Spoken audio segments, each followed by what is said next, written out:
Salut à tous et bienvenue sur notre chaîne. Aujourd'hui, nous allons plonger dans une histoire épique, une histoire de destruction, de foi et d'espoir. Préparez-vous à revivre un des récits les plus puissants de l'humanité, l'histoire de Noé et du grand déluge. Si vous aimez ce genre de contenu, n'oubliez pas de laisser un pouce bleu et de vous abonner pour ne rien manquer. Le saviez-vous? Au commencement, le monde n'était pas comme nous le connaissons. Il était bon, parfait même. Mais l'humanité... l'humanité. Des générations après Adam et Ève, quelque chose a changé. Les cœurs se sont assombris, la terre est devenue un nid de violence, de corruption, un chaos insensé. Dieu a regardé sa création, et il a vu l'horreur. La méchanceté de l'homme était immense, ses pensées ne tournaient qu'autour du mal.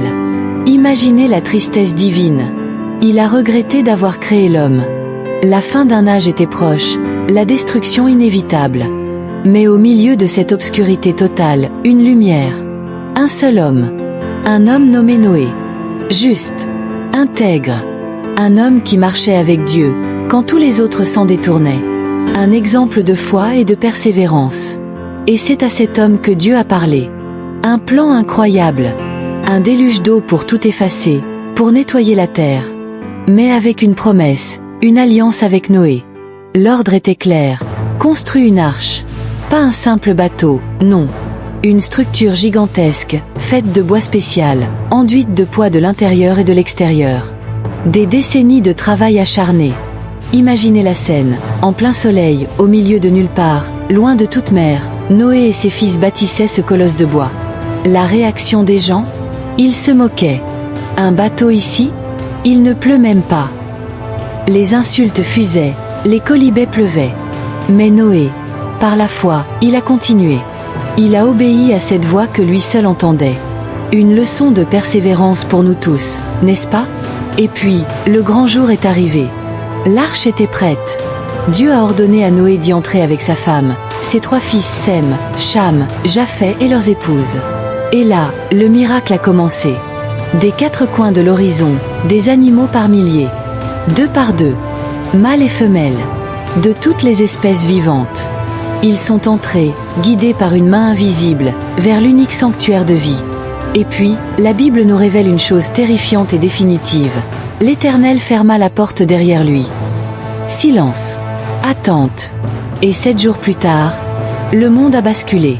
Ce n'était pas une simple pluie, mes amis.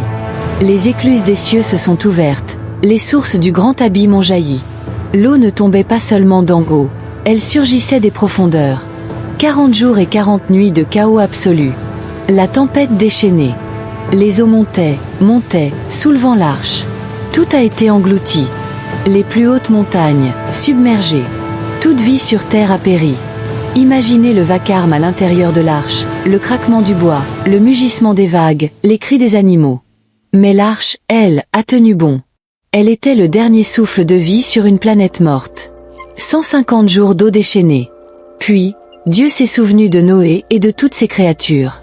Un vent a soufflé sur la terre, et les eaux ont commencé à se retirer. L'arche s'est immobilisée sur les monts d'Ararat. L'attente, interminable. Noé, cherchant un signe, a envoyé un corbeau, puis une colombe. La première fois, la colombe est revenue. Pas de terre. Il a attendu 7 jours, et l'a renvoyée. Le soir est venu, et la colombe est revenue, avec une feuille d'olivier fraîche dans son bec. Un symbole puissant, n'est-ce pas? Noé a compris. Les eaux avaient baissé. La vie reprenait ses droits. L'espoir renaissait. Enfin, la terre était sèche. Dieu a dit à Noé, « Sors de l'arche, toi et ta famille, et tous les animaux. » Après plus d'1 an enfermé, la porte s'est ouverte. La première chose que Noé a faite? Bâtir un autel pour remercier l'Éternel. Un acte de gratitude pure. Et là, Dieu a scellé sa promesse. Je ne maudirai plus jamais la terre à cause de l'homme. Une promesse d'amour inconditionnel. Et pour immortaliser cette alliance éternelle entre lui et toute créature vivante, Dieu a créé un signe magnifique dans le ciel.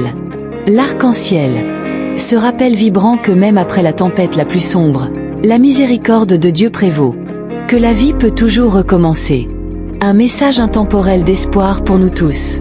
Merci d'avoir suivi cette incroyable histoire avec nous. Si cette vidéo vous a inspiré, n'hésitez pas à laisser un gros pouce bleu, à partager avec vos amis et surtout, à vous abonner pour d'autres récits passionnants. Dites-nous en commentaire quelle est votre partie préférée de l'histoire de Noé. À très vite!